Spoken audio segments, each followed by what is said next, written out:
Welcome everyone to our final program for the 2020-2021 academic year. We're grateful for the ongoing decline in COVID-19 cases and the increased vaccination rates.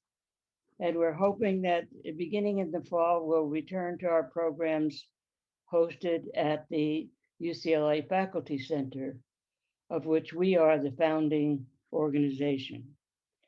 For now, we're ready to enjoy an excellent program designed by Helen Nefkins, our upcoming outstanding president to be. Helen designed the overall theme of this program, which is honoring the late Rbg. Sandy Spolsky originated the idea of the Rbg Scholarship, whose recipient we will meet today. And now, to kick off the program, the architect of this program, next year's FWC President, Helen Nefkins. Thank you very much, Betty. So I do want to welcome everyone who's joined us today. We have a wonderful group participating in this program. I want to welcome our speaker, Dr. Emerald Archer, and our awardee, Ms. Ashley Andrade. Today's general meeting is a very special event, one at which the Faculty Women's Club Board chose to recognize the memory of Justice Ruth Bader Ginsburg. Justice Ginsburg spent much of her legal career as an advocate for gender equality and women's rights, winning many cases before the Supreme Court. Once appointed to the Supreme Court in 1993, she continued to advocate for women's rights, especially in some of her forceful dissents. For example, her dissenting opinion in Ledbetter versus Goodyear Tire Company is credited with inspiring the Lilly Ledbetter Fair Pay Act signed into law by President Obama in 2009. Immediately after her untimely death on September 18th, 2020, our president, Betty Billett, consulted the board of the Faculty Women's Club about how to honor Justice Ruth Bader Ginsburg. Two ideas were suggested. One was to dedicate one of our programs in her honor, and to invite a speaker who reflected the spirit of her work in promoting equality and justice for women. The other idea was to create a Faculty Women's Club Scholarship in her name. As a result, we are honored to have Dr. Emerald Archer, Associate Professor of Political Science and the Director of the Center for the Advancement of Women at Mount St. Mary's University, deliver the Ruth Bader Ginsburg Memorial Lecture today. We are also thrilled to announce the winner of the Ruth Bader Ginsburg Faculty Women's Club Scholarship Award to a most deserving UCLA student, Ms. Ashley Andrade. To begin today's program, Dr. Archer will give a 40-minute presentation, followed by a 15-minute Q&A session. Afterward, Dr. Joyce Frank, speaking for the Scholarship Committee, will announce the Rbg Scholarship Award and introduce the recipient, who will then make a brief presentation. Afterward, as is traditional at our May meetings, we will acknowledge the leadership of all the past presidents of FWC who are with us today. And I will ask Mariana Fifi, our next president-elect, to introduce them. So please have your cameras on. To close out the meeting, I will ask President Betty Billett to make some closing remarks. And now I would like to introduce Dr. Archer. For the past 10 years, the Center for the Advancement of Women at Mount St. Mary's University has published the report on the status of women and girls in California. As director of the center, Dr. Archer's primary goal is to promote and increase gender equity in California and the nation. She leads the center's efforts related to applied research, education, and policy analysis, and serves as a role model for her students through her leadership and mentorship. She has published numerous peer-reviewed journal articles and is the author of the book, Women, Warfare, and Representation, American Servicewomen in the 20th Century. Dr. Archer also serves as the executive director of the Women's College Coalition, an association of 37 US and Canadian women's colleges and universities that promotes the well-being and success of women and girls through research, admissions advocacy, and collegial opportunities. She also serves on the board of the directors of the Foundation for Women Warriors. She holds a Ph.D. in political science from the University of California, Santa Barbara. Please join me in welcoming Dr. Emerald Archer. Hello. Thank you so much for that warm introduction and welcome, Helene. It's much appreciated. I'm going to share my screen so I can share with you my PowerPoint presentation. Without further ado, it is my honor and privilege to be with you this afternoon to present the Ruth Bader Ginsburg Memorial Lecture entitled Gender Equity Disrupted: COVID's Compounding Effects on California's Women and Girls. Over the next 40 minutes, I'll introduce to you the Center for the Advancement of Women at Mount St. Mary's and the report we publish annually that tracks how women and girls are faring across the state of California. I know it's not lost on this group that the last 18 months have been challenging for all Americans, but particularly for women. I hope to give you a sense of where we are, the ways in which the pandemic has set women back, and what we can do as a community to ensure that women and girls can regain those losses and we can come back stronger. So let's start with a little context setting. As Helene mentioned, I'm the founding director of the Center for the Advancement of Women at Mount St. Mary's, and we're celebrating our 96th year as the only women's university in Los Angeles. And you may be familiar with Mount St. Mary's because of our innovative nursing, health, and science programs, but we're also recognized nationally for our research on gender equity. Today, I'll share some data from the Report on the Status of Women and Girls in California, which was first released 10 years ago this spring.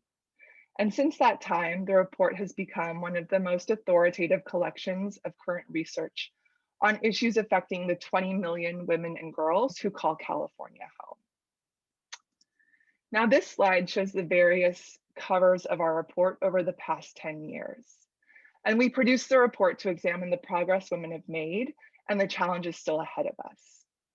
This report has helped inform public policy decisions and nonprofit funding priorities statewide. We know that the annual report has been used by the California Legislature's Budget Committee when deciding how to allocate state funds. The Women's Legislative Caucus and the California Commission on the Status of Women and Girls have also used it to inform conversations around gender equity at the state level. But beyond this, local governments, foundations, and professional organizations regularly commission the Center for the Advancement of Women to create focused custom reports for individual communities that want to use the report as a model. Right, over the last decade, we've produced 9 of these focused community reports that have been critical to securing local resources for women and girls. Now, when our faculty wrote the first report in 2012, we decided to have a public event to share the data, and we envisioned hosting about 50 nonprofit leaders on campus to hear the findings. And over 750 women and men RSVP'd for that event, and we had to actually build a tent on our Doheny campus to accommodate the group. So right then, we knew we were onto something. Women and men were yearning for data that would help inform their work and their advocacy. It is our belief that we must be able to measure what we want to change.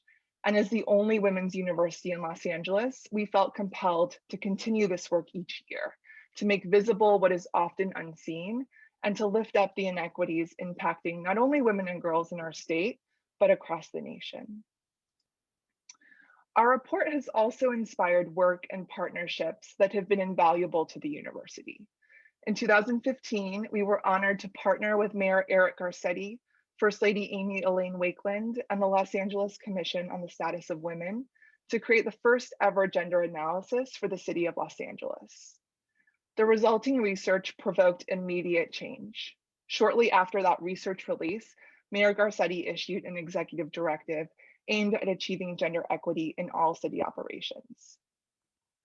There's now full gender parity on all city boards and commissions. Record numbers of women have advanced to leadership positions. Twice as many girls participate in the city's sports leagues and fitness programs, and domestic abuse services for survivors are available citywide. We were also thrilled to work with the Los Angeles County Commission on the Status of Women to elevate the work of the county's Initiative on Women and Girls. This group is tasked with applying a gender lens to how the county hires personnel, provides public services, and contracts with external vendors. Now, due in large part to all of this work, the requests just kept coming in. And in fact, more requests came in than we could support. So in 2018, the center released a white paper titled Reporting on the Status of Women and Girls in Your Community, a guide to using US Census data. The guide offers step-by-step instructions for mining the federal census data. This is a core resource that we use in our annual reports. And we created this resource to demystify our reporting practices so that if others wanted to write their own report but didn't have the resources to partner with us, they would have the tools to do that. Ultimately, our successful reporting and advocacy work led to the founding of the Center for the Advancement of Women in 2017, which has become one of the most dynamic hubs in the region for intersectional gender equity research, advocacy, and leadership development. So this is the Doheny Mansion on our Doheny campus downtown, and the center is on the 3rd floor. So in that turret, you can find my office when the pandemic settles down. But the center's vision is to find solutions to persistent gender inequities and work with our partners to eradicate them in our lifetime. And the partnership piece is critical, as I understand this work cannot be done in isolation and is cumulative. Gender justice advocates like myself build on the work done by so many women and male allies from previous generations. Through the center, our goals are twofold: to ensure that we serve our students and prepare them to be compassionate and thoughtful leaders, and for Mount St. Mary's to be a resource for women and girls in our community and throughout the state. We know we cannot simply educate.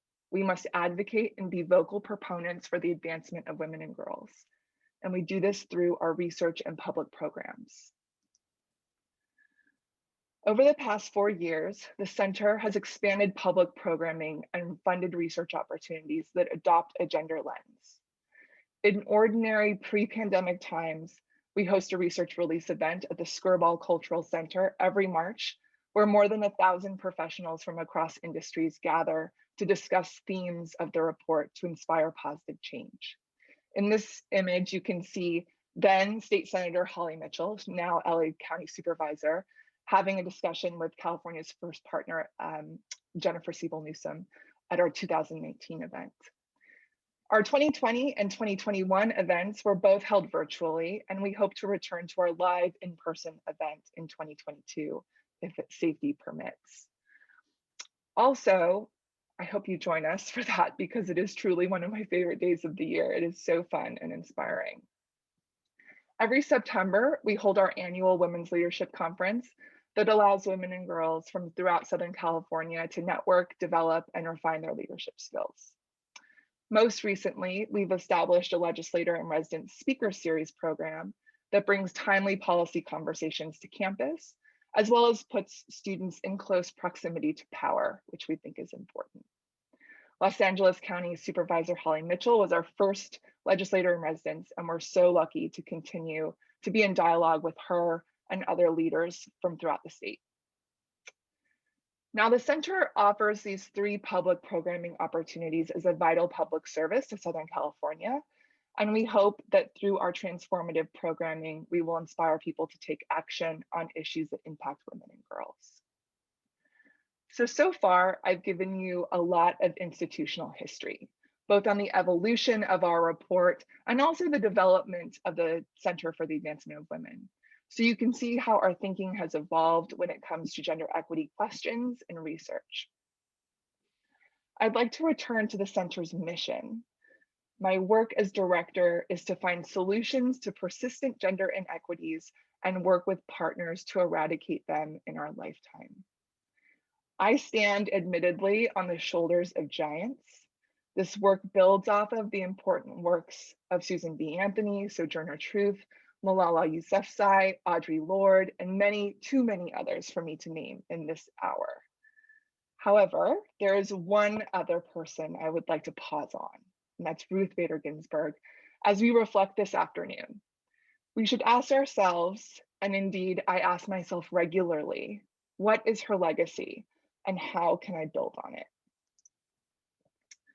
Ruth Bader Ginsburg, as you all know, died of metastatic cancer on September 18th, 2020.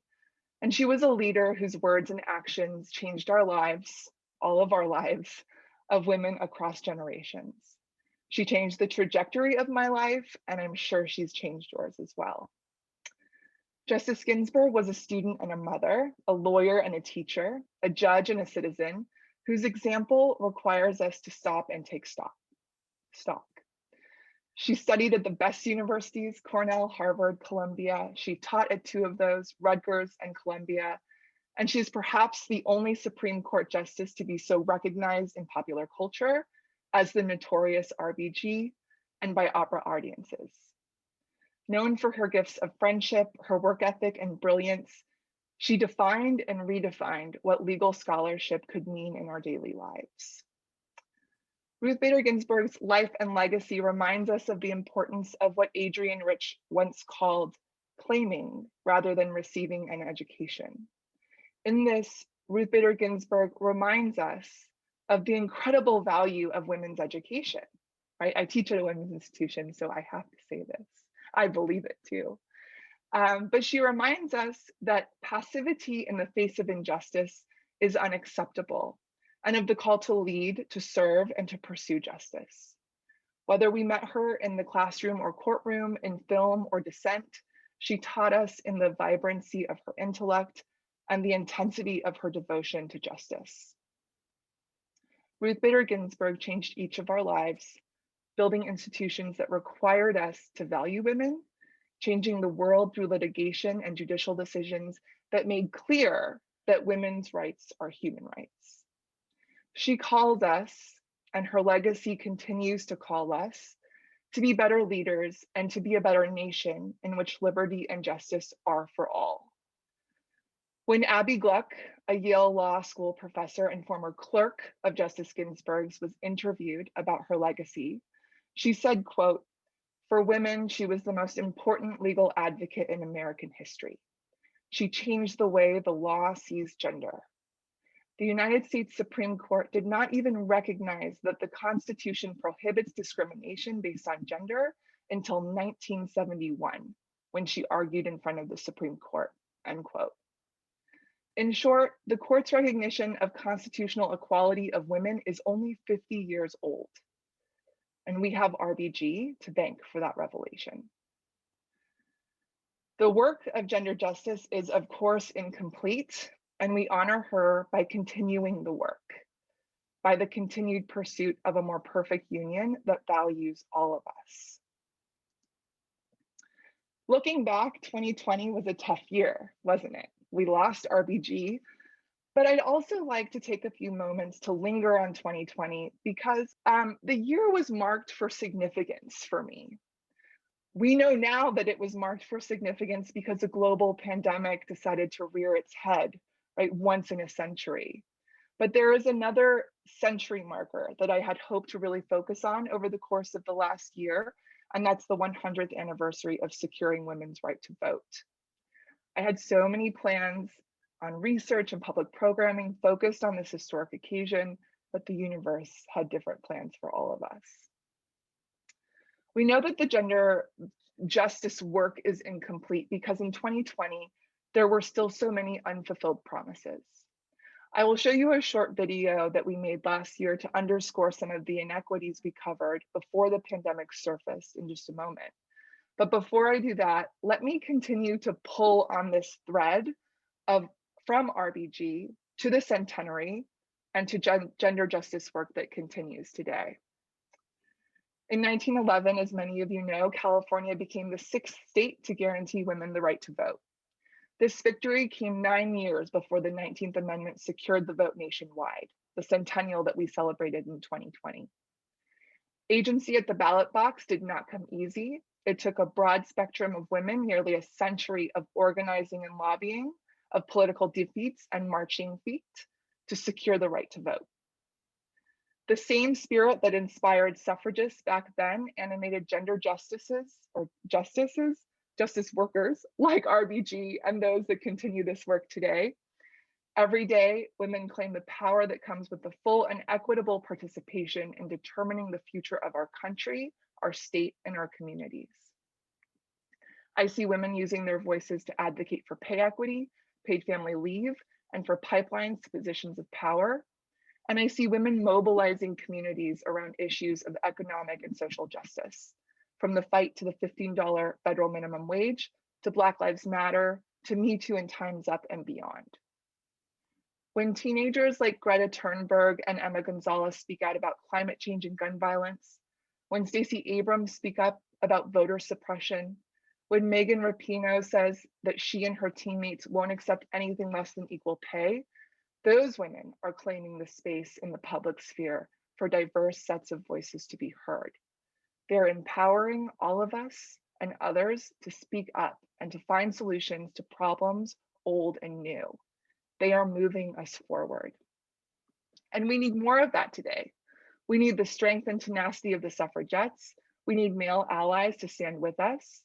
And we need to remember that today's rights are not guaranteed tomorrow, right? The right to vote, to speak freely, the right to be fully engaged citizens in democracy. Each of us has to assert this continuously from generation to generation. And we know this acutely today because lawmakers across the nation continue to introduce restrictive voting provisions, and many voter suppression bills have been recently advanced to law. When we created the short video I'm about to show you last year to gather insights, because we couldn't share with each other at our regular in-person event, we hoped that people would share it with others so that they could start a conversation.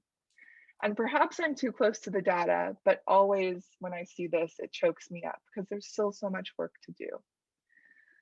And in reality, in many ways, we're worse off in 2021 than we were in 2020.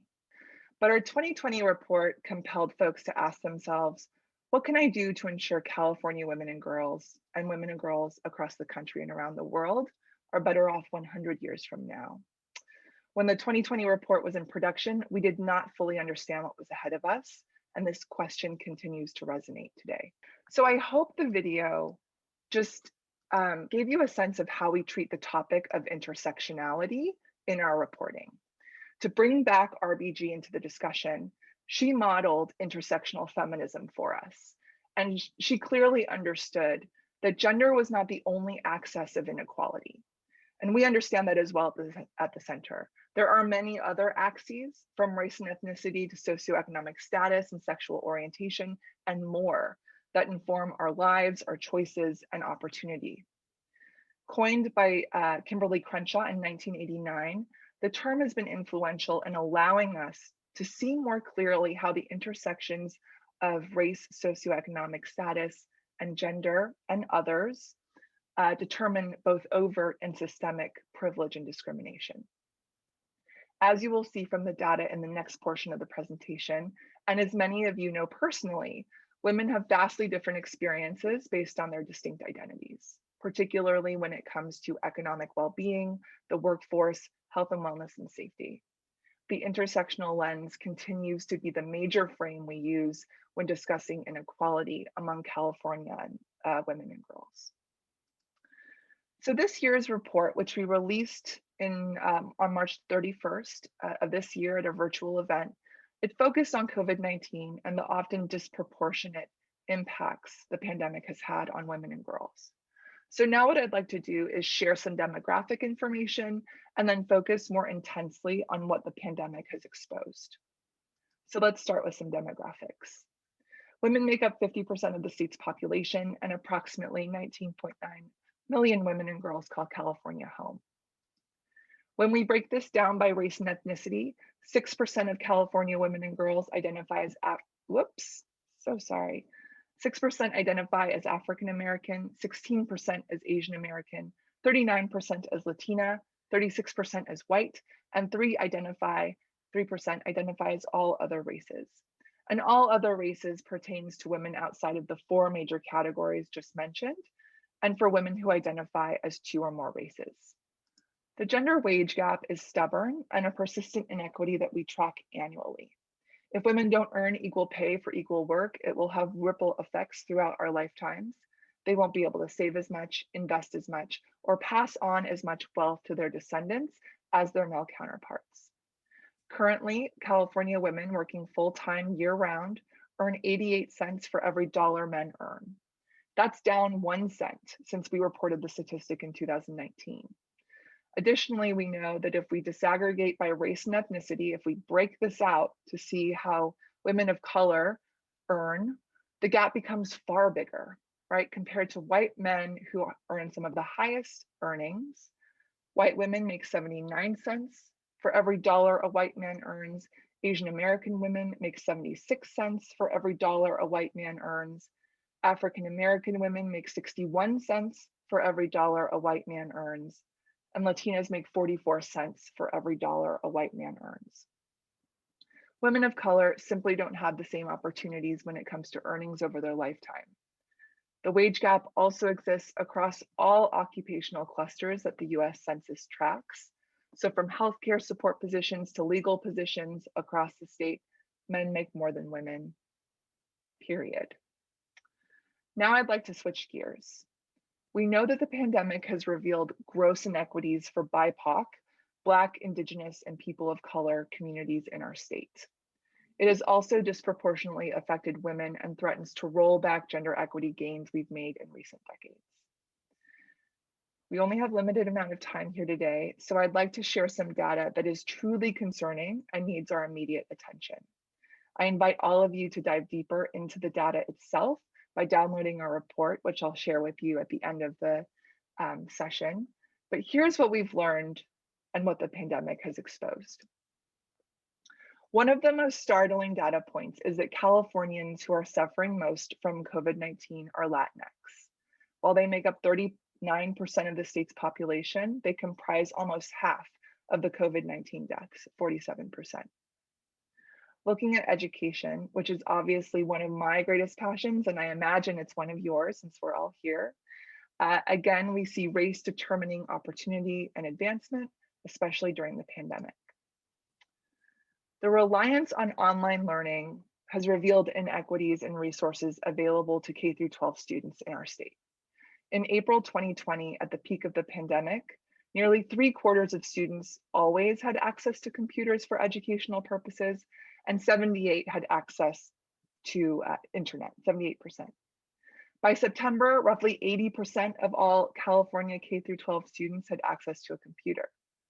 But nevertheless, 146,000 California households surveyed reported that children rarely or never had access to a computer, and 84,000 households reported limited or no internet access. These are far too many students, a majority of which who come from BIPOC households that we're leaving behind in terms of education. This will have implications on their high school graduation rates, propensity to seek post-secondary education, the wages that they can command in the workforce once they're there, and on and on. Now, among Californians who'd planned to pursue an advanced degree in fall of 2020, over 1 in 3 canceled all post-secondary study, while the remaining adults modified their plans. The incredibly worrisome data point is that almost half, 45% of African American households with students reported canceling all post-secondary studies for fall of 2020. As educators, this is something we must work aggressively to fix, because we know that our strength comes in the ability to educate and recruit diverse student populations. Looking at overall healthcare, we know that due to the pandemic, almost half of California women delayed medical care that's preventative and very important in 2020. And roughly 70% of California women had suffered mild to severe symptoms of anxiety during the pandemic, while more than half had reporting experiencing mild to severe depression. Both of these statistics have a direct correlation to women's increased role at home as family caregiving responsibilities have mounted. Now I'd like to share a national statistic because as the 5th largest economy in the world, California feels these ripple effects. You may know that Vice President Kamala Harris recently shared data from the Labor Department that reported almost 2.5 million women have left the workforce since the pandemic started, compared to the 1.8 million men who've left the workforce. Both of these numbers are staggering and have caused alarm at the national level to try to recoup jobs as well as representation for women in the workforce. Stepping out of the workforce temporarily has detrimental effects on women's earnings. Typically, average earnings are 39% lower for women who just took 1 year out of the workforce compared to women who did not have that pause. The circumstance could affect gender equity gains for the last decade with respect to job responsibility and wages, which I'll talk more about later. Now, what about women who remained in the workforce during the pandemic? What have we learned about this group? Up to 60% of working women around the globe are questioning now if advancing their careers is even worth it because of the outsized responsibilities they have today. Women are working double duty around the clock as professionals and caregivers. And a few factors may be at play here. A greater percentage of men than women report being more productive at home or have enjoyed positive career progression like receiving praise, a raise, or more responsibility during this time. And as this graphic on this slide shows, there's almost a 2 to 3-fold difference for men and women's experiences over this period. Given that women take on the lion's share of child rearing and unpaid domestic labor, meeting the demands of working from home with the expectations that have shifted, right? Sending emails after hours, long Zoom meetings, this has raised questions for them. And this is troubling for its implications on women's representation in senior leadership roles. If women are dropping out of the leadership ranks, who will represent their concerns and perspectives? Right? This has an opportunity to be a diversity killer when we think about the downstream effects the pandemic will have on the workforce. Now let's look at another national data point that focuses on women-owned businesses. Currently, women own roughly 27% of all small businesses across the nation. And when we break this out by race and ethnicity, we see that 63% of those businesses are owned by white women, 16% by African American women, 10% by Latinas, and 5% by Asian American women. In California, women own an estimated 1.58 million businesses with an M, and women of color own 59% of them. This statistic has remained constant over the last several years of reporting. But small businesses in California have felt a negative impact of the pandemic earlier and generally more severely than businesses nationwide. Although we do not currently have data that are broken out by the gender of the business owner, the plight of small businesses as a whole suggests that more than 1/3 of California's women business owners may be struggling. So at the end of December 2020, looking at all California small businesses, almost half of them reported that they had experienced decreased revenues. A little bit more than half, 51%, had enough cash on hand to operate for 1 or more months, and a quarter of businesses surveyed anticipate being able to survive more than 3 months without assistance. The last statistic I'll share is particularly important to women-owned businesses in California small businesses generally. Half of the state's small businesses believe it will take more than 6 months before they return to operations at a pre-pandemic level. 9% don't believe they will ever return to a pre-pandemic normal level of operations, and 2% have already permanently shuttered. And I share these statistics because we know small businesses are the long tail of job creation in California and across the nation. Now, if you want to hear more about California small businesses, particularly those that were owned by women, we do have this conversation from our report available online to those of you who want to hear more about small businesses from Jane Werwind, founder of Dermalogica and Found LA, on our website. And I'll share more about that later too. Now, We've gone over some of the findings. What I'd like to do is discuss some of the implications of these findings. And I'd like to focus on the workforce, health, and education. So let's first tackle the workforce. Any conversation of the workforce will involve a discussion of mental health, so I'll tie that in here as well. We already talked about the 2.5 million women who have left the workforce during the pandemic. Many of you know that this has been dubbed a she session, right? Usually recessions impact sectors that are mostly male dominated, but this time the recession has mostly impacted the service sector, areas like hospitality and leisure that we know employ mostly women. This recession also introduced an additional disparity between mothers and fathers because mothers have taken on the lion's share of care work, whether that's for young children or aging family members. And this means that women have had to put their careers on hold to some extent. For the women who were able to keep their jobs and work safely from their homes, they likely have not been able to do all they would have done had conditions been different, right? Because there are simply too many demands. Downshifting in this way will make it harder for women to advance in the future when they are back in the work environment. And for those who lost their jobs during the pandemic, recovering those jobs will be more difficult. Some jobs simply won't be there to return to, and we know that women have a harder time of getting back into the workforce after time away from it than those who have not had that pause. Now, research tells us that relative to men, women report greater struggles to manage their work and home lives. They also report having a harder time preserving their mental health and feel more isolated compared to men or their partners. Women report a greater sense of burnout than men do generally. And for families where both parents are working from home, 41% of mothers surveyed say they provide the extra childcare responsibilities versus 15% of fathers, 15%, a fraction. If women are still working full-time jobs while simultaneously trying to facilitate their children's online learning, as an example, striking a work-life balance is not an option. In turn, women find themselves online continuously, working late hours, answering emails around the clock just to make up for lost time. And a consequence of this, as I mentioned earlier, is that we're downshifting our careers. We're not seeking that promotion. We're not looking for advancement opportunities because we're just simply trying to stay afloat.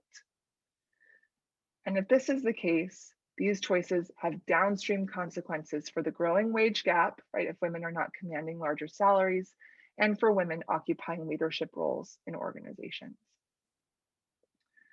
The She Session also has me keeping an eye on what the future of work looks like. The pandemic has accelerated trends of automation and digitization. Things that we thought would have taken 5 to 10 years have essentially happened overnight. And I worry about the consequences this rapid change will have on women. The future of the work that we do, right, will require new skills, increased understanding and exposure to new technologies, and so forth. In a world where women already encounter barriers at work, new workplace demands and expectations will just put more obstacles in their way. So there are lots of concerning things, right, that we have to keep our eye on in this moment. Now let's tackle education, because this is all an area that we're very interested in. It's startling to realize that young women, and disproportionately women of color, have pressed pause on their academic pursuits over the pandemic period. They may or may not continue their educations, this remains to be seen, but we know that if fewer students are attaining degrees, fewer will have opportunities in their chosen fields and have the same earning potential that they might otherwise would have had if they continued with their post-secondary degree pursuits.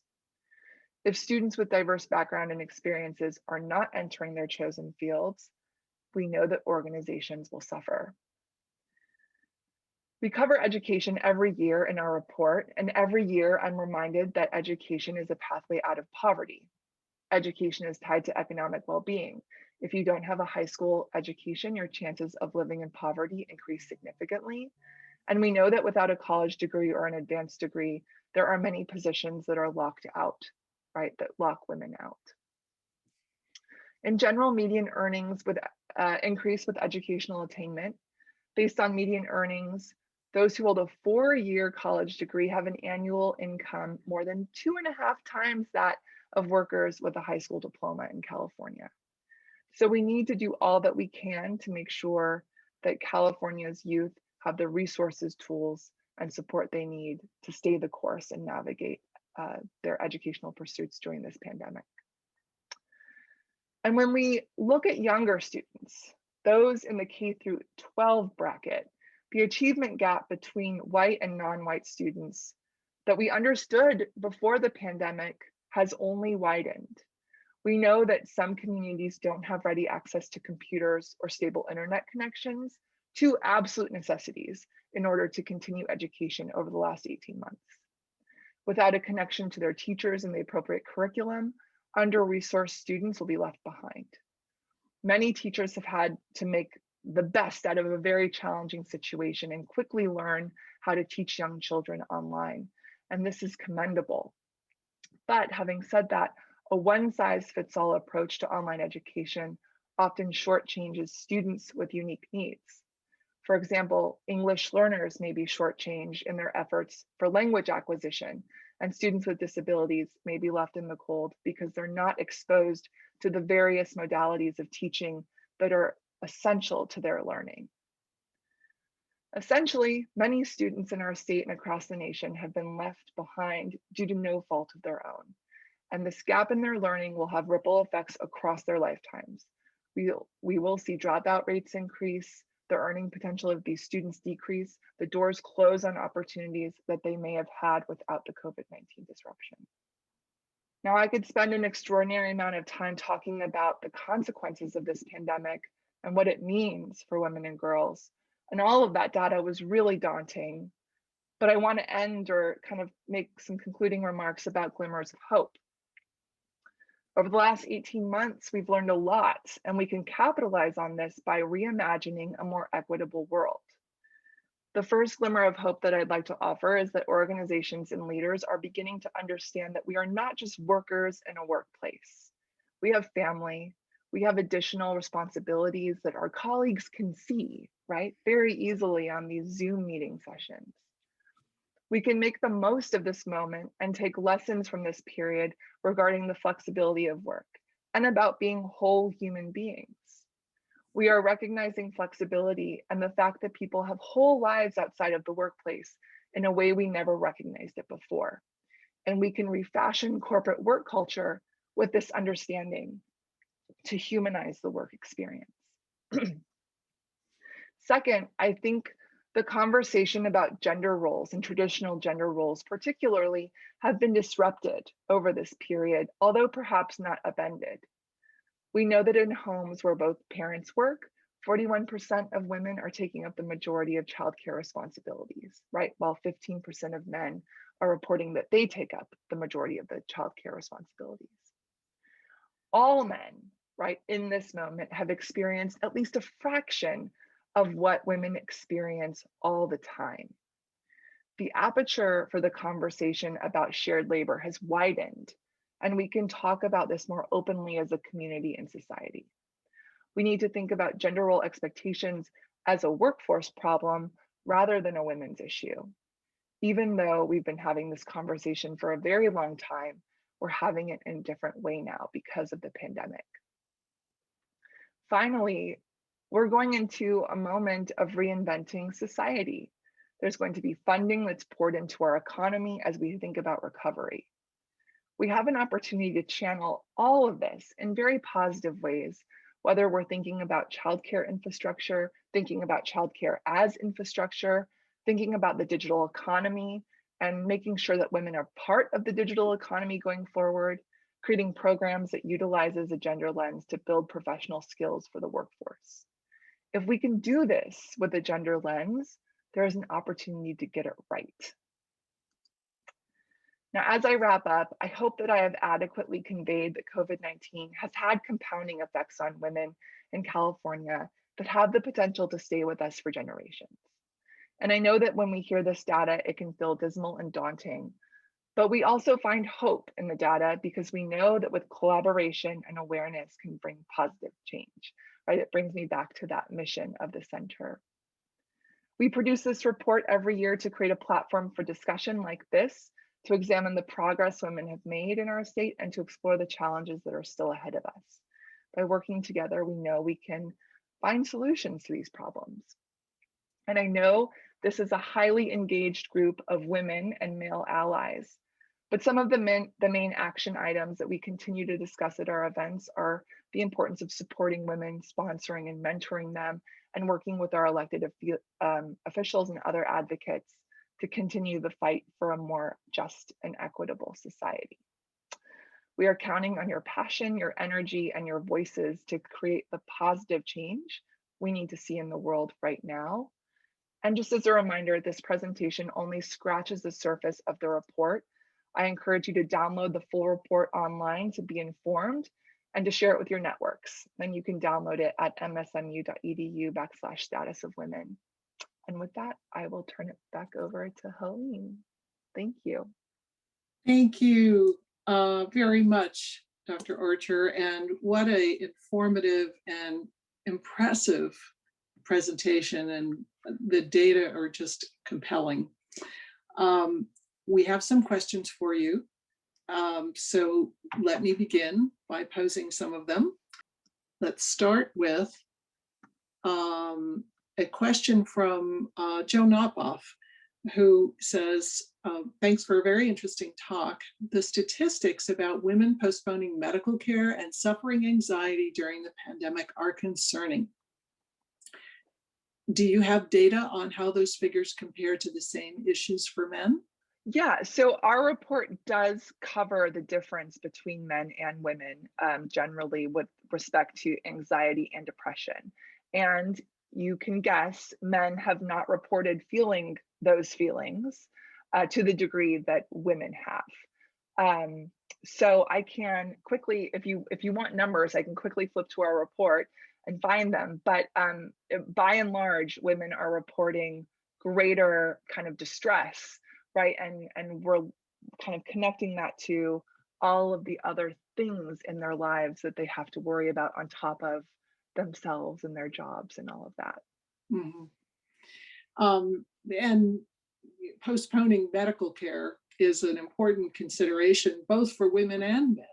And one would think that all of us were impacted by that relatively equally, except if the statistics bear out a higher proportion of women not seeking out care. That would be concerning because they are the caregivers for their families. Exactly. Yep. And that's what the data tells us too, especially, I mean, the anecdotal data and the qualitative data, right? Women continually say, well, I can't get to my own health. I need to take care of my children, my parents, my dog needs that veterinary kind of support. So yeah, it's everyone else and then me, which we're finding. Well, hopefully, perhaps in the report, the actual data can be looked at by pulling up if you indicate that the more detailed data is in the summary report, then we can pull that up and take a look at that further. She was surprised that women working full-time earned more than 80 cents for every dollar earned by white men. But when the categories were broken down into subcategories by race, none earned more than 75 cents of what white men earned.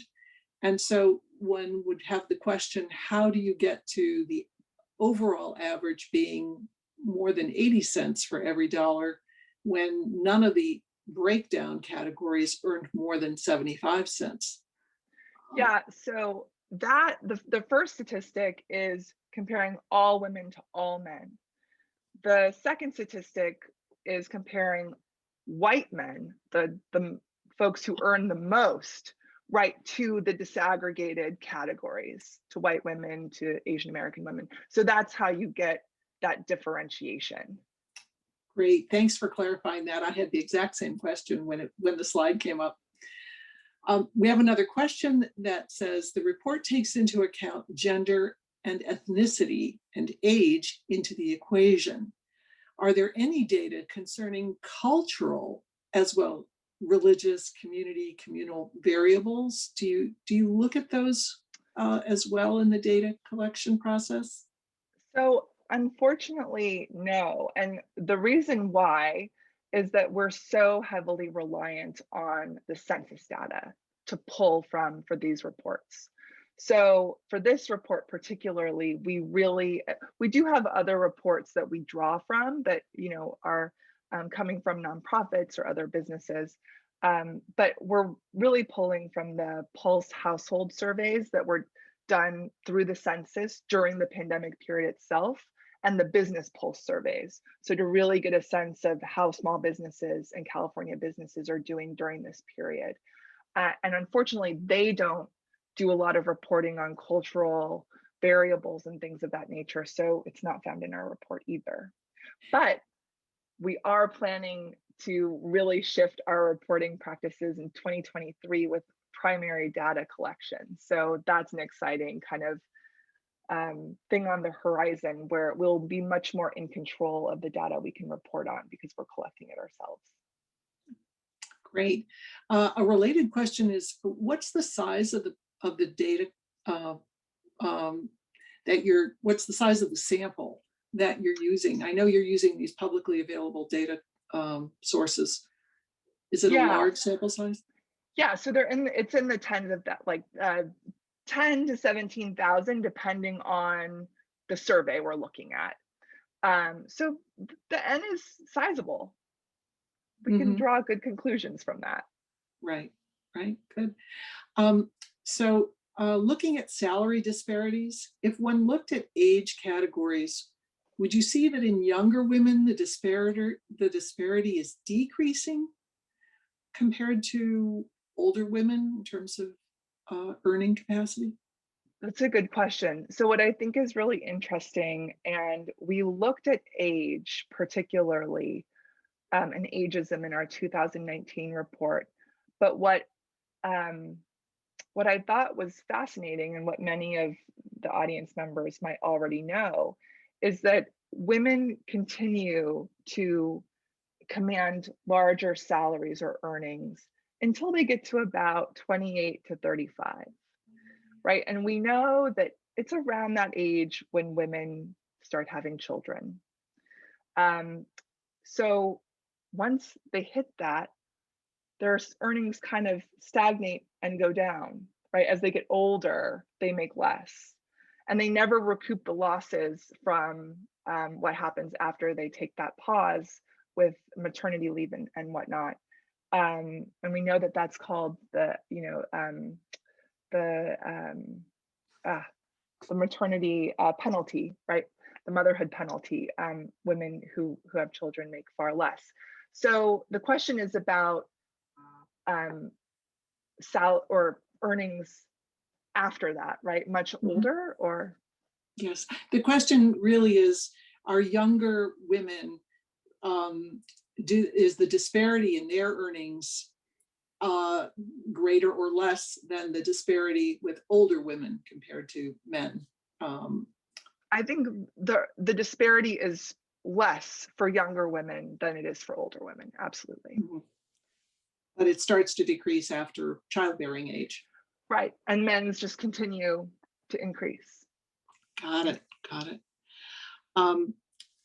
I have to ask a question that is a particular concern to me, and it has to do with women in STEM. I have been a strong supporter of STEM education for women and girls, and STEM participation. And we had been gaining in that area for quite some time, slowly. But what do you think will happen to those gains post-COVID? Yeah, I think there's going to be some setbacks for women in STEM, particularly. I mean, when you think about faculty in STEM disciplines, they haven't been able, as far as I know, to safely be working in their laboratories or be running their experiments, right? To continue to publish and to continue to advance in their careers toward tenure or whatever that looks like. And that's in the education sector alone. But, we're going to have to really create some fair policy that allows men and women to be treated equally, right, based on what they've been able to produce over the last 18, 24 months, depending on how long this is drawn out.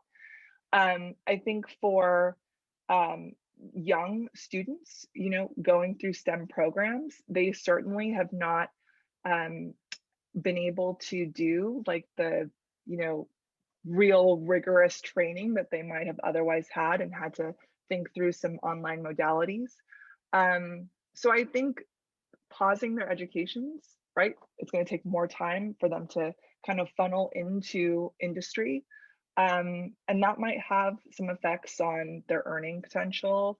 It might have effects on their chosen area of specialization.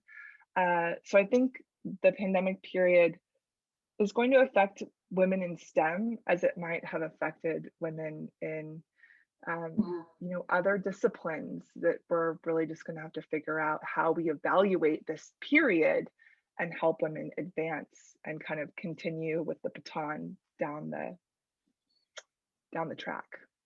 It is very distressing to see that the gains we had accomplished, small as they might have been, are sometimes going to be wiped out from the effects of this pandemic. And we're going to have to start all over again, building that ladder. Yeah. A question about the future, not just about what we can do, some of which you've talked about, but I'd welcome your highlighting some of the most effective strategies that you think we can all do to help address the disparities that you've described, especially related to the impacts of COVID, but in general as well. And what are you planning to do with your work at the center in the future? I know you've talked about doing individual data collection, but you have some priorities that you also want to accomplish? Sure, they're both great questions. So for the first, there are a lot of things that I think we can all be doing to keep ourselves and others accountable. So to the extent that you're able, right, challenge your organizations to make sure that they're having transparent practices, right? Are they making pay transparent, right? Are we able to kind of compare apples to apples and thinking about the trajectory of our careers? Paid family leave, right? That's really important to push our organizations to make sure that women and men are taking those opportunities, right? Which will also normalize caregiving roles within families. So I think to the extent that we can identify problems, right, and help our organizations to see them is really important. The other thing I tell my students a lot, but also tell folks at our events, is that we don't need to be in traditional leadership roles to be a leader, right? I know that can sound a little trite, but lead from where you are. Like I think, a middle manager versus someone in an entry-level position versus a VP, right? They can all see different vantage points, right? And they can all see a different landscape. So I think that if we, can see something, we should say something, and we should identify who that person is to alert. There's an inequity here. How can we make the organization better to kind of fill this blind spot? So I think, to the extent that we feel comfortable having those conversations and leading where we are, it's really important. And we pointed this out with, the limiting kind of factors that come with using the US Census as the primary research tool is we can't we can't report on a lot of the issues that are really important to us because the census doesn't collect it. So I think we need to make sure that organizations are collecting good data, right? If we measure it, then we can monitor it. But if we're not measuring it, then there's nothing we can do. So compelling organizations to ask, what data are you collecting? How can you do this better? Are you thinking about men and women, but are you also disaggregating by experience, whether it's age, race, ethnicity, gender identity, whatever that looks like. So the more information we have, the better advocates we can be, the more specialized programming we can create at our institutions. So those are a few kind of tips I think about what we can actually do from our chairs, right, or from our podiums.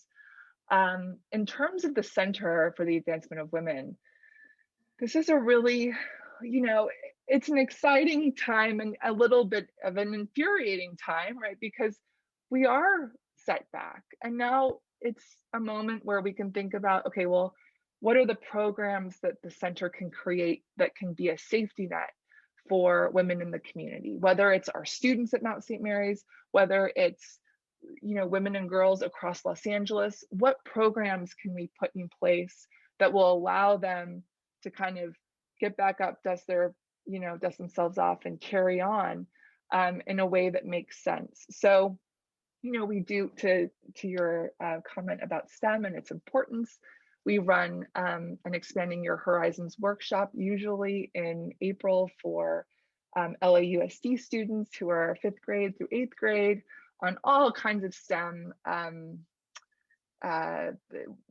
disciplines, from aerospace engineering to the chemistry of cosmetics, and everything in between. And we make that a free resource for students in our area so that they know that they have a path toward these disciplines if they want it. So getting that exposure is really important. And as I mentioned too, one of the agenda items I have is, we've got 10 years of reporting behind us. It's great, right? It's a great service for California, but we need to really innovate in the reporting that we do. So that means we're going to pivot. We're going to create a bigger group of faculty who are going to write surveys, who are going to do focus groups, who are going to ask the cultural questions, right? The questions that we don't see around women's security, whether it's housing or food security, when we're using the census. We can drill down, get more details, and give our community more purposeful, data for our local community that then legislators and advocates can use in their backyard. So that's what I'll be focused on. I'm just thinking about how I can partner with folks like you and other organizations across town and across the state to just amplify our voices and make sure we're working together. Well, that's a great answer and just a wonderful presentation. Thank you so much for speaking to us today and enlightening us today. And we will post again the link to your website, both on this program and afterwards through our communications, so that anyone who wants to can turn to your report for 2021 and get all the underlying data to answer lots more questions. We just don't have any time left in our program to answer the many questions we still have. So we're going to turn now to the program of our general meeting. And again, thank you ever so much for enlightening us today. Thank you. Great. So I would like to now introduce Dr. Joy Frank of the Scholarship Committee to discuss and present the Rbg Scholarship Award.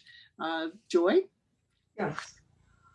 The scholarships arrive in mid-February, and we have no requirements for students to enter other than excellent academic records and being involved in UCLA's community and describing succinctly in their essays what they want to do for their career. So we never know what's going to come because we don't decipher whether a particular major or a particular interest. So we were very hopeful because of the whole thread this year to honor Ruth Bader Ginsburg that we would locate in our applications a student that would be eligible and for this award. And of course, we did. The committee was very impressed with the application we received from Ashley. Ashley has developed a very well and thoughtful career plan for herself. She comes from a small farming community and grew up on a small farm in the central coastal California. Farming has been a part of her life since very early childhood. In fact, she worked beside her father as a farm picker as a young child. When she got to high school, she pursued her interests in farmers and agriculturalists and joined the focus of the American Farmers of America. That organization allowed her to have access to leadership conferences and to leadership competitions. And she wanted that so that she could improve her public speaking skills and also so that she could begin to learn more about the concerns and problems of small farms especially. She was also a very, very effective volunteer in her community during her high school years. And just briefly, she taught sixth grade elementary school a course in environmental science. She was a volunteer and a leader for her American Heart Association affiliate. She also re-landscaped her schools and the school gardens and the park gardens. So she entered UCLA with an outstanding high school academic record and all of her leadership activity and skills. And of course, she claims that from an early childhood, UCLA was her dream school. She entered in 2019 as a political science major. She has had an outstanding academic record. She has carried with her her passion to help farmers and agriculturalists, and she has a new passion for the law. She is active and is a leader actually in the UCLA pre-law society. So I want to stop and not talk more about what she wants to do because I want to hear from her. I think we all do. But before we welcome her, I just want to let her know from the scholarship committee. There are 6 of us. Dr. Barbara Crandall, Shirley Ho, Dr. Mary Torito, and Mariana Fifi, and myself. We congratulate her on her hard work and perseverance, on her excellent record in all categories, and wish her great success in her future career. So please welcome Ashley Andre. Hello, everybody. It's such an honor to be here and to be able to meet you all. So I was kind of share with you some of my future plans and a little bit about myself. So that was a great introduction in terms of my background. So agriculture has definitely been a very, very important part of my life. As you know, I've grown up on the farm. I was a field picker with my dad as a really young kid. I was part of the Future Farmers of America. And so all of that has given me really the firsthand experiences within the agriculture industry. And so as I kind of got older, I've got to realize the hardships that this sector faces. I mean, many of my friends in my hometown had their land taken through eminent domain, that this has been in their family for generations and this is their livelihood. And now that they have nothing, and I worked on shadowing a dairy farm, and they had to have these new regulations and new equipment that was unsubsidized, but because it was drafted into legislation, they had to do it, but they were going out of business because there was no way to afford it. So seeing this firsthand has definitely inspired me in my future career goal. I would like to be an agricultural lawyer and then eventually go into politics and work in Congress on the Committee of Agriculture. It's been a dream of mine to work on the Agriculture Improvement Act, because actually we were just learning this in my poli-sci classes, that this industry is very underrepresented in politics. Like, it is less than 2% of our population work directly in the agriculture industry. However, they provide for this country. I mean, we get our food, fiber, and fuel from this industry. However, they have no one to speak out for them in these important positions. And so I want to, as someone who has experienced these things firsthand, to be able to go into office and be an advocate for these people, because they have no voice and they experience a lot of hardships while doing so much for us, because it's very often overlooked. And so you kind of touched a little bit on my love for UCLA. So coming in from a very small town, I had very little opportunity. Actually, when I was in high school, I had to go to 2 different high schools in order to take all the classes that I wanted to, because there was so little options. And so as a dancer, I traveled a lot at a young age. And one of the places that I went to was LA. And so we stopped at UCLA, and just seeing this campus and how much opportunity it was, starting at 12 years old, I was like, this is where I want to go, because this is where my dreams can become a reality. So starting at 12, I got my work permit, because I was like, if I'm going here, I need to be able to pay for it. So I've been working hard ever since. And even I was looking back at a presentation I made in my freshman year of high school on the first day of school, where you had to present where you want to go to college. And I had several slides dedicated to how I wanted to be a Bruin. This has just been something that I've wanted for so long, because I know that with my goals, and that will take a lot of work, but this is the place that will get me there. So that is just a little bit about me and my very strong passions for UCLA. But thank you so much for having me. Well, we are so honored to be able to honor you. And we look forward to hearing more about your success in the future. And we will definitely look forward to meeting you again when, in February, the rest of the Scholarship Award recipients, as well as your award, are presented at our scholarship dinner. And hopefully we will all be in person to be able to do that. So thank you for such a wonderful presentation and for being with us today.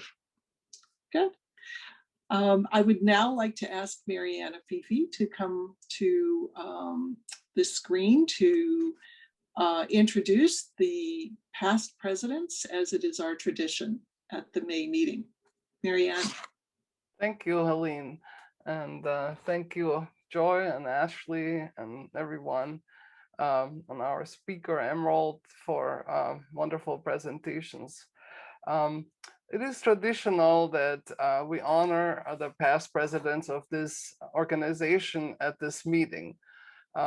Tradition also has been that they will all these presidents that are present will get a yellow rose. Well, it's gonna be a little bit hard for us to do this virtually, so that's why I have a yellow rose background, and courtesy of past President Diane Hampshire, who actually grew these roses, and I took a picture of them. Anyway, so what I will be doing is I hope I got everybody who is here and has registered, and if you would show yourself on the video, and I will read the names alphabetically, and then also the years that you were president. And Justin is gonna bring you up on the screen so we can congratulate you on your past achievements and your service to this organization. All right, so let's start with Phyllis Amboss. Hi, Phyllis. You were president from 2009 to 2010. Thank you for your service. Next comes Betty Billett. Betty was our president from this year, 2020 to 21, a most interesting year if there ever was one. But she also was president in 2013 to 2014. Betty, thank you for your service. Next is Rochelle Caballero. Hi, Rochelle. You were president from 2014 to 2015, and we thank you for your service as well. Next comes Marjorie Friedlander. You were president from 2008 to 2009, and we thank you for your service. Next comes Sunny Harris. Hello, Sunny. Thank you. You were president from 1979 to 1980, and thank you for your service. Next comes Shirley Ho. Hello, Shirley. Thank you for your service in 2019 to 2020. Next is Penny Hutchinson. Thank you, Penny. You were president from 1972 to 1973, and we thank you for your service. Next is Joe Napoff. Hello, Joe. You were president from 1973 to 1974, and thank you for your service. Next comes Helen Nefkins. Helen was a president from 1984 to 1986. So Helen, we thank you for your service. The next one is Marianne Sherritt. You were president from 2010 to 2011, and we thank you for your service. Next is Sandy Spolsky. You were president from 1981 to 1982, and thank you for your service. Zorana Ercegovac, you were president from 2012 and 2013. Thank you very much for your service in 2012 to 2013. And last but not least is Geraldine Walter. Hello, Geraldine.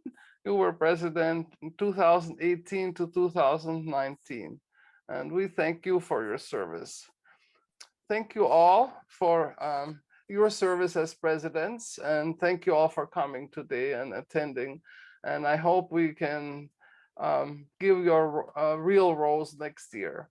Marianne, thank you for that introduction of all of our past presidents. And this is hopefully the last Zoom general meeting, the last meeting of the year, but the last Zoom meeting that we will have. And we all look forward to meeting again in person, and we hope to deliver those roses in person next year. One advantage of meeting by Zoom this year has been that recordings of this meeting and past FWC meetings are posted on the YouTube website of the Alumni Association after each event. One other announcement I've been asked to make in response to requests for members to be able to get in touch with each other. The board has made available the current membership roster of FWC members on our FWC website with the permission of those who have agreed to have this information made available. So for those of you who are interested in contacting each other, please visit the website. As program chair during this unusual year, I want to thank all the FWC members and attendees for their patience and understanding and persistence while we work through the challenges of Zoom and the pandemic. A special thanks to Justin Seiler, our host today, and to Cia Ford and the Alumni Association for hosting our events and making it possible for us to continue our general meetings as seamlessly as possible. I will now turn the program over to Betty Billett, who has been a remarkable leader and our president during this past eventful year. On behalf of a grateful board and membership, we thank you for your tireless efforts and leadership. Betty? Thank you very much, Helene. And once again, you've produced a wonderful program. This concludes our offerings for the academic year 2020-2021. Thanks to Zoom and the extraordinary contributions of time, toil, and thought from this year's board members and section participants, and the many general members participating in our programs and sections, and all those who contributed to the scholarship fund. We've successfully weathered what we trust is the worst of the COVID storm. It's our plan to return to an in-person, on-site meeting and format next year for all, perhaps with one exception, for all of our future programs. In the interim, our new Faculty Women's Club Board will be meeting throughout the summer to secure next year's events and develop creative new approaches to expand our membership and re-envisage our future. For now, we wish all a safe and hopefully maskless future and a summer of happy in-person and outdoor reconnections. See you on Tuesday, October 19th, 2021 in the Faculty Center. Bring a friend and come with gratitude for our return safely to our home. Be safe, stay well, and good luck. Thank you.